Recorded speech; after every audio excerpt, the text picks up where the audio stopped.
Olá, meus amigos, bom dia, boa tarde, boa noite, tudo jóia com vocês?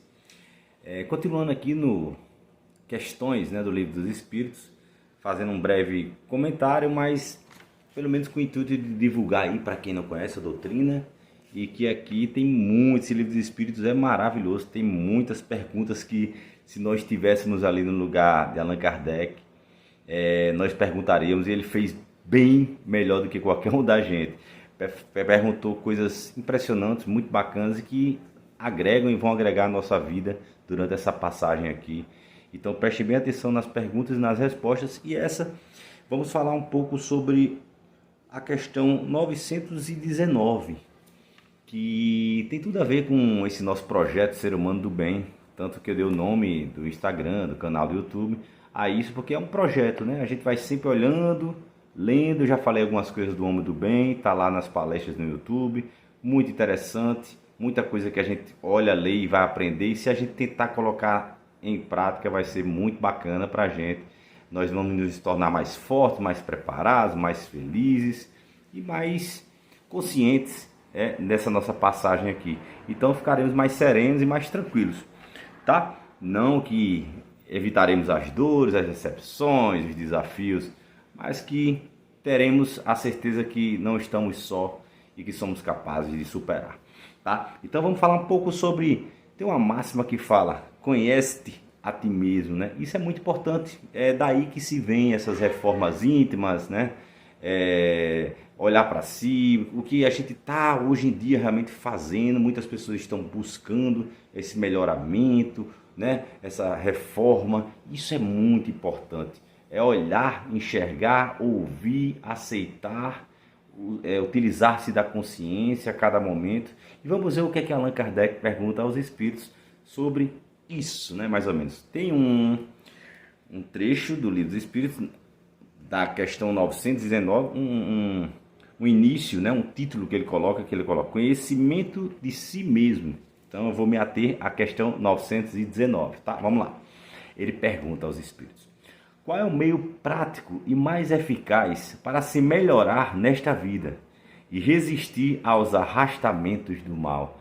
Esse mal se entenda as tentações, as más inclinações, porque a gente sabe o que é bem e o que é o mal. Isso a nossa consciência nos diz, então vamos entender dessa forma. Então vamos lá. E os espíritos respondem: um sábio da antiguidade vos disse, conhece-te a ti mesmo, Ou seja, essa frase célebre que todos nós já conhecemos. Então os espíritos retomam essa frase, reutilizam essa frase, relembram essa frase, conhece a ti mesmo. Ou seja, para isso é necessário o quê? Ouvir, se conhecer, perceber os sentimentos, as emoções que nos chegam, o que é que isso bate mais forte na gente, ou seja, a reforma íntima. E não é nada fácil mudar. E para mudar tem que se conhecer, Não tem como atropelar esse conhecimento. E ele continua. Os espíritos respondem: um sábio da antiguidade vos disse, conhece-te a ti mesmo. E Allan Kardec continua, na mesma pergunta, continuando.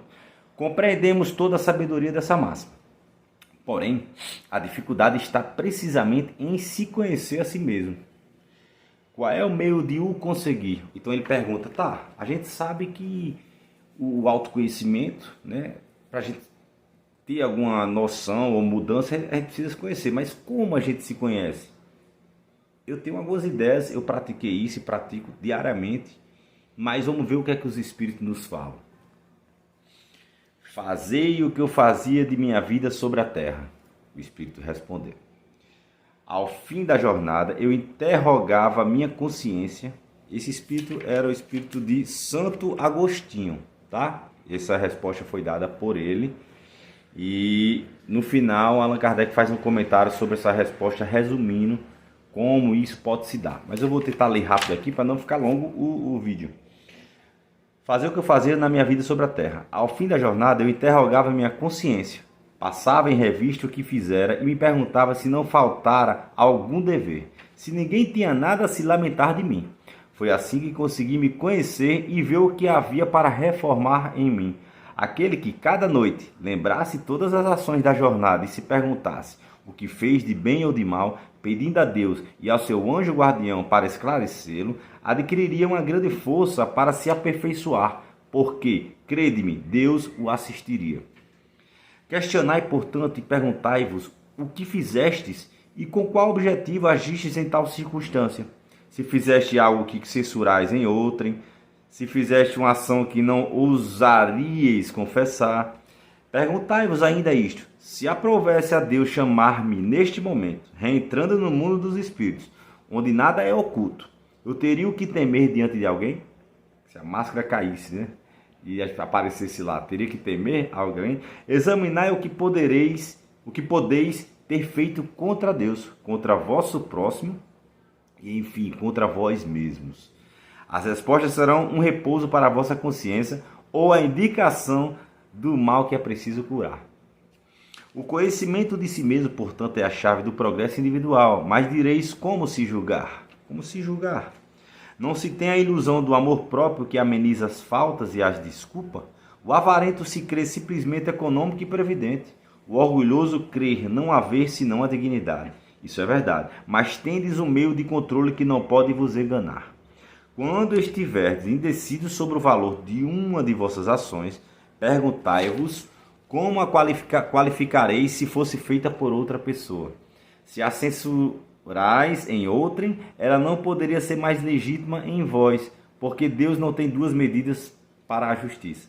Procurai saber também o que pensam os outros a respeito, e não negligenciais a opinião de vossos inimigos, porque estes não têm nenhum interesse em dissimular a verdade.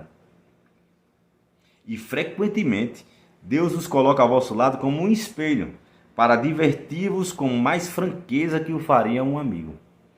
Que aquele que tem vontade séria de melhorar se explore, pois, sua consciência a fim de arrancar delas mais tendências, como arranca as más ervas do seu jardim.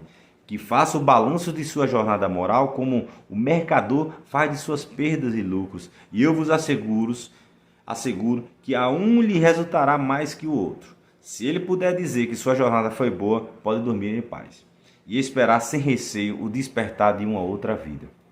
Colocai, pois, questões claras e precisas, e não temais de as multiplicar. Podem-se dar alguns minutos para conquistar uma felicidade eterna. Não trabalhais todos os dias com o objetivo de amontoar o que vos dê repouso na velhice? Esse repouso não é objeto de todos os vossos desejos? O alvo que vos faz suportar as fadigas e as privações momentâneas? Pois bem, o que é esse repouso de alguns dias perturbado pelas enfermidades do corpo ao lado daquele que espera um homem de bem? Isso não vale a pena de fazer algum esforço? Sei que muitos dizem que o presente é positivo e o futuro incerto. Ora, eis aí precisamente o pensamento que estamos encarregados de destruir em vós, porque desejamos fazer-vos compreender esse futuro de maneira que ele não possa deixar nenhuma dúvida em vossa alma. Por isso, primeiro chamamos vossa atenção para os fenômenos da natureza a impressionar vossos sentidos. Depois, vos demos instruções que cada um de vós se acha encarregado de divulgar. Foi com esse objetivo que ditamos o Livro dos Espíritos.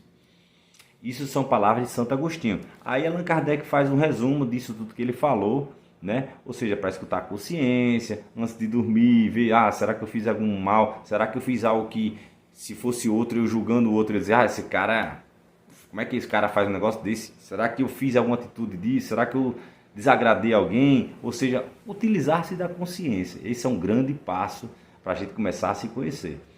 E vamos lá, o que é o comentário de Allan Kardec. Muitas faltas que cometemos nos passam despercebidas.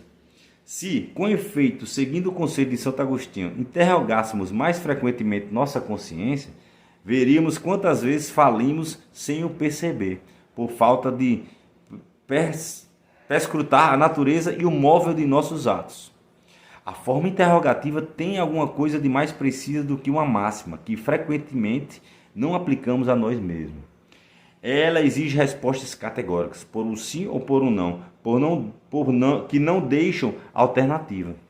São igualmente argumentos pessoais e pela soma das respostas se pode calcular a soma do bem e do mal que está em nós. Ou seja, belíssimo, né, gente? Belíssimo. Então é usar da consciência, tá? E muita gente não, não tô nem aí, deixa a vida me levar, vai ser dessa forma. Não procura se conhecer, não procura ver, fazer uma análise de como vem agindo, seja no seu trabalho, seja com sua mulher, com seu marido, com seu filho, com uma pessoa que não se dá bem. Será que a gente tem que tolerar? Será que a gente tem que estar tentando mudar aquela pessoa? Ou seja, são os mínimos detalhes do que fazemos, do que pensamos, do que sentimos. É esse conjunto que a gente tem que estar sempre de olho e se analisando. Não é fácil, gente. É por isso que os espíritas, eles falam, a vida não é fácil. A vida é cheia de desafios. Não é enaltecer, não é adorar o mal, nem o sofrimento, nem... É questão de realidade. Não é fácil estar se observando, não é fácil estar domando as más inclinações, não é fácil estar olhando para si e utilizando, consultando sempre a sua consciência, porque sempre, a todo final do dia, a gente vai achar algo que tem que mudar. Concordam? Se não concordam, começa a fazer isso todo dia. Antes de dormir, bota a cabecinha no travesseiro e pensa sobre tudo isso e consulta a sua consciência. É isso que eu venho fazendo há muitos anos e tenho tentado muito mudar. É muito difícil, mas a gente consegue. E essa é a nossa trajetória para a evolução espiritual. Tá bom? Então vamos lá, vamos seguindo em frente, vamos estudando e vamos praticando o que esse belo livro nos diz e que que possa ser útil para mim, para você, para todos nós. Tá bom? Até a próxima.